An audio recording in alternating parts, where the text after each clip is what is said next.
আমি বাবাই। আজকে তোমাদের নিয়ে যাচ্ছি ভারত সেবাশ্রম সংঘ। এই সংঘটা হচ্ছে তারাপীঠ মায়ের মন্দিরের থেকে কিছুটা দূরত্ব বজায় রেখে এই মন্দিরটি পেয়ে যাবে। এই মন্দিরে একটা বিশেষত্ব আছে, সেটা হচ্ছে কৃষ্ণ ঠাকুরের যে অবতারগুলো আছে সেই অবতারগুলোর যে ছবি এবং সেই দৃশ্যগুলো তোমাদের দেখাবো। জাস্ট পুরো ভিডিওটা দেখো, আশা করি তোমাদের ভালো লাগবে। তো চলো ভিডিওটা শুরু করা যাক। গাইস, তোমরা এই ভারত সেবাশ্রম যে সংঘটি দেখছো, তোমরা কত সুন্দর ডিজাইন, তোমরা নিজেরাই দেখলে বুঝতে পারবে। তবে আমি বলবো, তোমরা যদি সামনে এসে দেখো তোমাদের হয়তো আরও একটু বেশি করে ভালো লাগবে সামনে থেকে দেখলে। কারণ এই ভারত সেবাশ্রমের প্রতিটা দেওয়ালে তোমরা পেয়ে যাবে কোনো না কোনো নকশা তৈরি এবং কোনো না কোনোভাবে ডিজাইন করা। তোমরা দেখেই বুঝতে পারছো। এই ভারত সেবাশ্রমের ভিতরে যখন ঢুকবো তখন তোমরা আরও বুঝতে পারবে যে কত সুন্দর ডিজাইন করা এই মন্দিরটি। এই ভারত সেবাশ্রম সংঘটি অনেকটা এরিয়া জুড়ে কিন্তু আছে গাইস। কারণ এত সুন্দর মন্দির, তোমরা একমাত্র এই মন্দিরটি দেখার জন্য তোমাদের কিন্তু আসতে হবে তারাপীঠ তারামায়ের মন্দির। তারাপীঠ তারামায়ের মন্দির থেকে তোমরা টোটো করে তোমরা আসতে পারবে।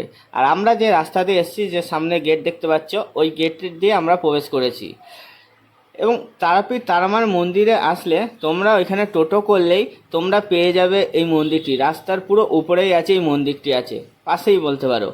তবে আমি যদি সাজেস্ট করি তোমাদের, তবে তোমাদের বলবো একটা মন্দিরের জন্য না করেই ভালো। কারণ 250 থেকে 300 টাকা নেয়। তোমরা যদি একটা করে মন্দির করো তাহলে অনেক ভাড়া পড়ে যাবে, টোটো ভাড়া। তাই বলবো টোটো একটা রিজার্ভ করে 250 থেকে 300 টাকা নেবে, 7 থেকে 8খানা মন্দির তোমাদের দর্শন করাবে। তার মধ্যে এটি হলো একটি মন্দির। কত সুন্দর ডিজাইন করা দেখো, তোমরা দেখেই বুঝতে পারছো। এর সিঁড়ি আছে, সিঁড়িতে উপরে উঠতে হবে। তার আগে উঠতেই বাঁদিকে কিছু নিয়মাবলী সূচনা আছে, যেটা লেখা আছে তোমরা দেখো। আর কখন কি পুজো হয়, কখন দৈনন্দিন পুজো হয়, সব কিছু কিন্তু তোমরা এইখানে পেয়ে যাবে। তবে আরেকটা জিনিস, যেটা তোমাদের মেন জিনিস তোমাদের বলেছি, সেটা হচ্ছে এই ভিডিওটি স্কিপ করবে না। কারণ এই ভিডিওর মধ্যেই স্বয়ং কৃষ্ণ ঠাকুরের অবতারগুলো তোমরা দেখতে পাবে, এই ভিডিওর মধ্যেই তোমরা দেখতে পাবে। চলো গাইস, এবার মন্দিরের ভিতরটা প্রবেশ করে দেখাচ্ছি এখানে কি কি জিনিস আছে। তবে খুবই সুন্দর, মন্দিরের বাইরেটা যদি এত সুন্দর ডিজাইন করা হয় তাহলে ভিতরটা বুঝতে পারছো কতটা সুন্দর হবে। তো চলো দেখা যাক কী কী আছে, তোমরা দেখো। গাইস, এটা হচ্ছে মন্দিরে প্রবেশ করার গেট। তো দেখতে পাচ্ছ যে কতটা সুন্দর ডিজাইন করা আছে। তো ঢুকে ডান দিকে যাচ্ছি ভোলে মহেশ্বরের কাছে, ভোলে বাবার কাছে যাচ্ছি। তো এখানে হাতি আছে, ছোট্ট হাতি। তো এখানে দেখো, যেখানে ভোলা মহেশ্বর বিরাজ করছে সেই জায়গাটা দেখো, জাস্ট আসাম। কারণ হচ্ছে এই যে ডিজাইনগুলো দেখো, ছোট ছোট যে শিশিগুলো দিয়ে ডিজাইনগুলো করেছে, কত সুন্দর লাগছে। তোমরা কিন্তু অবশ্যই বলবে কমেন্টে তোমাদের কেমন লাগলো এই মন্দিরটি কিন্তু এখানেই শেষ না, এখান থেকে হয়তো শুরু। কারণ আরও ভালো ভালো জিনিস, সুন্দর সুন্দর ডিজাইনের জিনিস তোমাদের দেখাবো। তো চলো আর কি কি আছে দেখা যাক।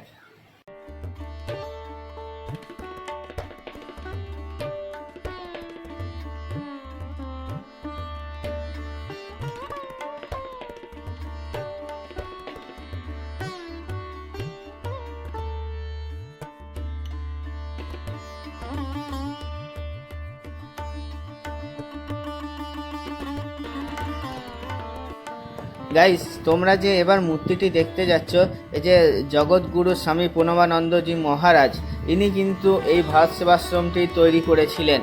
হ্যাঁ বন্ধুরা, ইনিই তৈরি করেছিলেন কিন্তু। তো চলো আর কি কি আছে তোমাদের দেখাচ্ছি।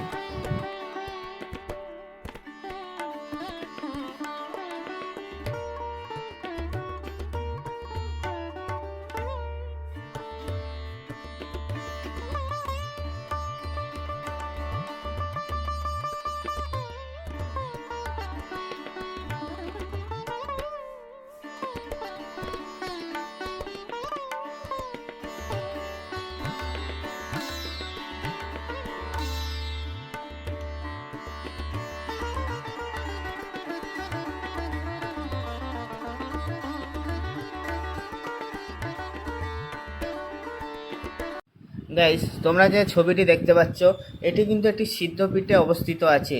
এটি অন্য কিছু নয়, এটি হচ্ছে শ্রী শ্রী গুরু মহারাজের সমাধি বেদি। এই জিনিসটা এটি কিন্তু বাজিতপুরে আছে, যেটা হচ্ছে বাংলাদেশে অবস্থিত। তোমরা যে মন্দিরটা এখন দেখতে চলছো সেটি হচ্ছে যে ভোলেনাথের যে মূর্তিটি আছে সেই মূর্তিটির নাম হচ্ছে চন্দনেশ্বর শিব। দেখো কত সুন্দর লাগছে, এবং উপরে কালী মাতার মূর্তি আছে। শোনা যায় যে খুবই জাগ্রত এই মন্দিরটি। তো এরপরে কি আছে সেটাও তোমাদের অবশ্যই দেখাবো, যেহেতু গেট বন্ধ থাকে এবং ছবি তোলা তো নিষেধ আছে, পারমিশন নিয়ে ছবি তুলতে হয়েছে। অনেক কষ্টে তোমাদের জন্য পারমিশন নিতে হয়েছে এবং শেয়ার করতে পারছি তোমাদের। তোমরা অবশ্যই কিন্তু একটু সাপোর্ট করো, তাহলে হয়তো আমাদের কষ্টটা কষ্ট মনে হবে না। একটু সাপোর্ট করো, ভিডিওগুলো একটু দেখো, তাহলে আমারও ভালো লাগবে।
এবার যে জিনিসটা তোমরা দেখতে যাচ্ছ সেটি হচ্ছে মেন জিনিস। কারণ হচ্ছে এই জিনিসটা দেখার জন্য অনেকেই আছে ওয়েট করেছিলে, কারণ অনেকে জানো অনেকে জানো না যে অবতারগুলো আছে কৃষ্ণ ঠাকুরের, সেই অবতারগুলো তোমাদের দেখাচ্ছি। মন্দিরের মধ্যেই কিন্তু সিঁড়ি আছে এবং সিঁড়ি দিয়ে নিচে নামতে হবে, নিচে নামলে কিন্তু তোমরা অবতারগুলো দেখতে পেয়ে যাবে। তো চলো তোমাদের দেখাচ্ছি কি কি অবতার আছে।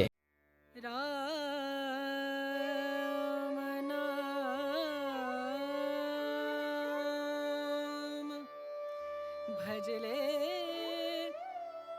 राम नाम सुख धाम, भजले राम नाम सुख धाम, भजले राम नाम सुख धाम।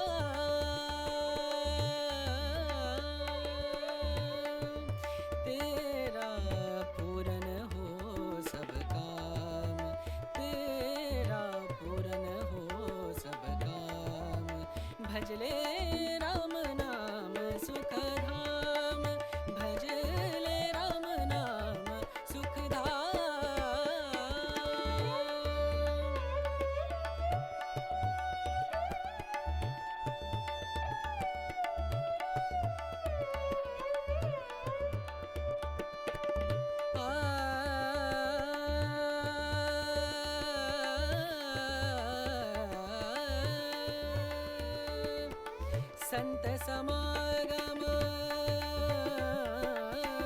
संत समागम संत समागम संत समागम करे निरंतर संत समागम करे निरंतर जग से हो उपरात जग से हो उपरात ब्रह्मानंद परम पद पावे ब्रह्मानंद ब्रह्मानंद परम पद पावे मन होवे निष्काम मनवा मन होवे निष्काम भजले राम नाम सुख धाम भजले राम नाम सुख धाम भजले राम नाम सुख धाम राम नाम सुख राम नाम सुख राम नाम सुख धाम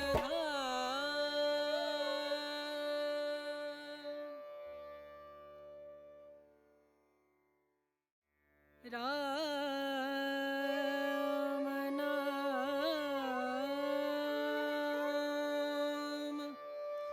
भजले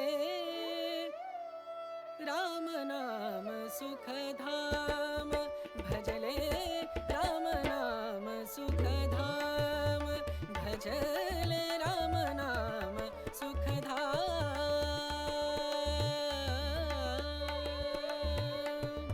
तेरा पूरन हो सब काम तेरा पूरन हो सब काम भजले राम नाम सुख धाम भजले राम नाम सुख धाम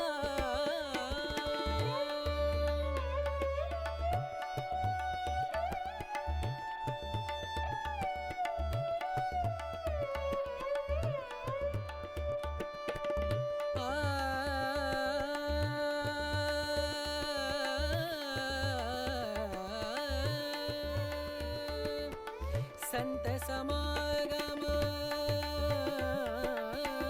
संत समागम संत समागम संत समागम करे निरंतर संत समागम करे निरंतर जग से हो उपरात जग से हो उपरात ब्रह्मानंद परम पद पावे ब्रह्मानंद ब्रह्मानंद परम पद पावे मन होवे निष्काम मनवा मन होवे निष्काम भजले राम नाम सुख धाम भजले राम नाम सुख धाम भजले राम नाम सुख धाम राम नाम सुख राम नाम सुख राम नाम सुख धाम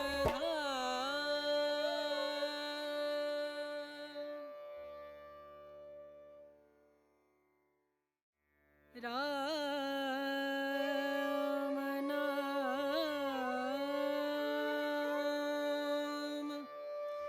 भजले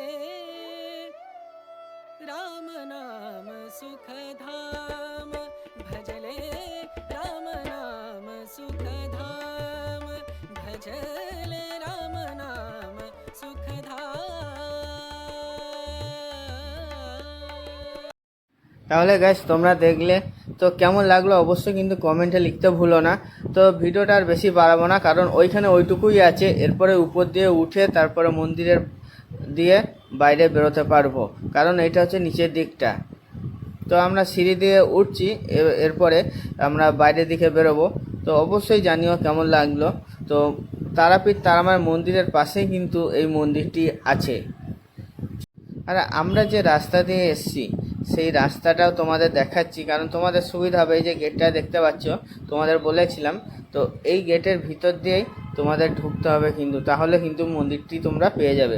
তো গেটটাই দেখছো কত সুন্দর, তো মন্দির তো সুন্দর হবেই, তাই না? তো গাইস এখানে ভিডিওটা শেষ করলাম। কেমন লাগলো তোমরা অবশ্যই বলো। ভিডিওটি যদি ভালো লাগে অবশ্যই লাইক শেয়ার আর সাবস্ক্রাইব অবশ্যই করে দিই। আমাকে একটু সাপোর্ট করো। তোমাদের সাপোর্ট পেলে তবে আরও ভালো ভালো জায়গায় ভিডিও বা সে আনতে পারবো এবং তোমাদের দেখাতে পারবো। তো বন্ধুরা এখানেই রাখছি।